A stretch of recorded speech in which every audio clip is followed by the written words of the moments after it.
എല്ലാവർക്കും നമസ്കാരം. Food and ക്രാഫ്റ്റിലേക്ക് സ്വാഗതം. അപ്പോൾ ഇന്ന് ഞാൻ വന്നിട്ടുള്ളത് ചിരട്ട വെച്ചിട്ട് നമുക്ക് എല്ലാവർക്കും പെട്ടെന്ന് ചെയ്യാൻ പറ്റുന്ന നല്ല ക്യൂട്ടായിട്ടുള്ള നല്ല യൂസ്ഫുൾ ആയിട്ടുള്ളൊരു ഐഡിയ ആയിട്ടാണ്. അപ്പോൾ ചിരട്ട വെച്ചിട്ട് ഇപ്പോൾ കുറേ നാളായിട്ട് ക്രാഫ്റ്റ് ഒന്നും ചെയ്യാറില്ല. അപ്പോൾ എല്ലാവരും വീഡിയോ കണ്ടു നോക്കൂട്ടോ, എന്നിട്ട് അഭിപ്രായം പറയണം. ട്രൈ ചെയ്ത് നോക്കാൻ മറക്കരുത്. അപ്പോൾ നമുക്ക് ഇന്നത്തെ ഐഡിയ എന്താണെന്ന് പെട്ടെന്നൊന്ന് നോക്കിയിട്ട് വരാം. ഞാനിപ്പോൾ നമ്മുടെ ചിരട്ട എടുത്തിട്ടുണ്ട്. ഇനി ചിരട്ടേനൊന്ന് ക്ലീൻ ചെയ്തെടുക്കണം. അപ്പോൾ ആ ഒരു ഞാരൊക്കെ കളയാൻ ഒന്നില്ലെങ്കിൽ നമുക്ക് ഗ്രേറ്റർ വെച്ചിട്ട് ഇതുപോലെ ഇങ്ങനെ ഗ്രേറ്റ് ചെയ്ത് കൊടുക്കാം, നല്ല നീറ്റായിട്ട് കിട്ടും. അല്ലെങ്കിൽ കത്തി വെച്ചിട്ട് നമുക്ക് ചെയ്തെടുക്കാം കേട്ടോ. അപ്പോൾ നിങ്ങൾക്ക് ഏതാണ് എളുപ്പം എന്നുണ്ടെങ്കിൽ ആ ഒരു രീതിയിലൊന്ന് ചെയ്തെടുക്കുക. ഞാനിപ്പോൾ ഇങ്ങനെ ഒരു സാൻഡ് പേപ്പർ വെച്ചിട്ടൊന്ന് ഉരച്ച് നല്ല മിനുസാക്കി എടുക്കുന്നുണ്ട്. സാൻഡ് പേപ്പർ ഇല്ലെങ്കിൽ കത്തി കൊണ്ട് തന്നെ ഒന്നും കൂടി ഫിനിഷിങ്ങിൽ ചെയ്തെടുക്കാൻ നോക്കാം കേട്ടോ. അല്ലെങ്കിൽ പിന്നെ ഇങ്ങനെ ചെയ്യുമ്പോൾ നല്ല ഫിനിഷിങ് കിട്ടും നമുക്ക്. അപ്പോൾ ഏകദേശം ഒരുവിധമെങ്കിലും ഒന്ന് നീറ്റാക്കി എടുക്കുക, എന്നിട്ട് ബാക്കി കാര്യങ്ങൾ ചെയ്യാം. ഇനി ഞാൻ ഇതുപോലത്തെ ഒരു ബ്രൗൺ ഷെയ്ഡ് വെച്ചിട്ട് ഇതൊന്ന് കളർ ചെയ്തെടുക്കുന്നുണ്ട് കേട്ടോ. ഇനി കുറച്ച് കട്ടിയുള്ള ഒരു പേപ്പർ എടുത്തിട്ട് അതിൽ ഞാനിതാ ഇതുപോലെയും കൂടെ ഒന്ന് കളർ ചെയ്ത് വെക്കുന്നുണ്ട്. അപ്പോൾ ഉണങ്ങുമ്പോൾ ഒന്നിച്ചങ്ങോട്ട് ഉണങ്ങിക്കോട്ടെ എന്ന് വെച്ചിട്ടാണേ. ആ ഒരു കളർ ഉണങ്ങിയ ശേഷം ഞാൻ ക്രീം കളർ എടുത്തിട്ട് ഇതേപോലെ ഒന്ന് പെയിൻറ്റ് ചെയ്ത് കൊടുക്കുന്നുണ്ടേ.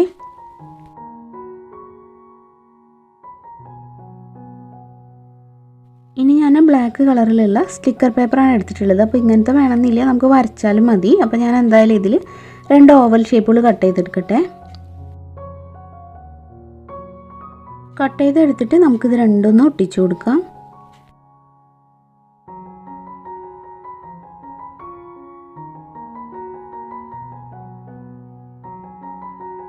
ഇനി നല്ല തിന്നായിട്ടുള്ള ബ്രഷ് വെച്ചിട്ട് ഇതുപോലെ ഒന്ന് വരച്ചു കൊടുക്കണം കേട്ടോ.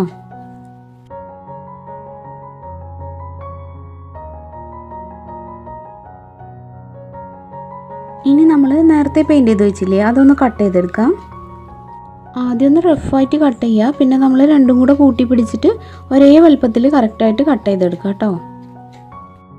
ഇനി ആ ഒരു തുമ്പ് ഭാഗം ജസ്റ്റ് ഒന്ന് മടക്കിയിട്ട് അവിടെ നമുക്ക് പശയാക്കിയിട്ട് ഒന്ന് ഒട്ടിച്ചു കൊടുക്കാം. ഇനി ഒരു കാർഡ്ബോർഡ് പീസ് എടുത്തിട്ട് ഇതിൻ്റെ താഴെ വയ്ക്കുക, എന്നിട്ട് ആ ഒരു റൗണ്ട് കറക്റ്റായിട്ട് വരച്ചെടുത്തിട്ട് നമുക്കതൊന്ന് കട്ട് ചെയ്തെടുക്കണം.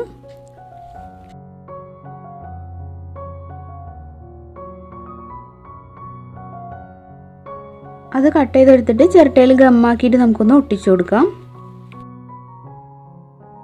ഇനി നമുക്ക് ഇതിൻ്റെ മുകളിലുള്ള 3 ഹോളുകളില്ലേ ചിരട്ടയുടെ, അപ്പോൾ ആ ഒരു ഹോളുകൾ ഇടാൻ പറ്റുന്ന ആ ഒരു ചിരട്ട തന്നെ എടുക്കണം കേട്ടോ. മറ്റേ ഭാഗം എടുത്തു കഴിഞ്ഞാൽ ഇങ്ങനെ ഹോൾ ഇടാൻ പറ്റില്ല. ഷാർപ്പായിട്ടുള്ള എന്തെങ്കിലും വെച്ചൊന്ന് കറക്റ്റാക്കി എടുക്കുക നമുക്ക് ആവശ്യത്തിനുള്ള വലുപ്പത്തിന്. അപ്പോൾ അതൊരു അടിപൊളി പെൻ ഹോൾഡറോ അല്ലെങ്കിൽ ബ്രഷ് ഹോൾഡറോ ഒക്കെ ആയിട്ട് നമുക്കിത് യൂസ് ചെയ്യാം കേട്ടോ. നമുക്ക് ഇഷ്ടമുള്ള സംഭവങ്ങളൊക്കെ ഇങ്ങനെ കുത്തി വയ്ക്കാം. കാണാനും നല്ല ക്യൂട്ടായിരിക്കും ടേബിളിലൊക്കെ ഇരിക്കുന്നത് കാണാൻ. അപ്പോൾ എല്ലാവരും ട്രൈ ചെയ്ത് നോക്കുക കേട്ടോ. ഈസി അല്ല, ഒരൊറ്റ ചിരട്ട മതി, സിമ്പിളാണ്, പെട്ടെന്ന് തന്നെ ചെയ്തെടുക്കാൻ പറ്റും. എല്ലാവരും ചെയ്ത് നോക്കിയിട്ട് അഭിപ്രായം പറയുക. അപ്പോൾ ഇന്നത്തെ വീഡിയോ ഇത്രയൊക്കെ ഉള്ളൂ. ഈ ഒരു കുട്ടി ക്രാഫ്റ്റ് നിങ്ങൾക്ക് എല്ലാവർക്കും ഇഷ്ടമായെന്ന് വിചാരിക്കുന്നു. വീഡിയോ ഇഷ്ടമായാൽ ലൈക്ക് ചെയ്യാനും ഷെയർ ചെയ്യാനും അതുപോലെ തന്നെ ചാനൽ ആദ്യമായിട്ട് കാണുകയാണെങ്കിൽ സബ്സ്ക്രൈബ് ചെയ്യാനും മറക്കല്ലേ. ഇനിയപ്പോൾ മറ്റൊരു നല്ല ഐഡിയ ആയിട്ട് ഒരു കിടിലൻ സൂത്രപ്പണിയുമായിട്ട് വീണ്ടും വരാം. എല്ലാവർക്കും നന്ദി. താങ്ക്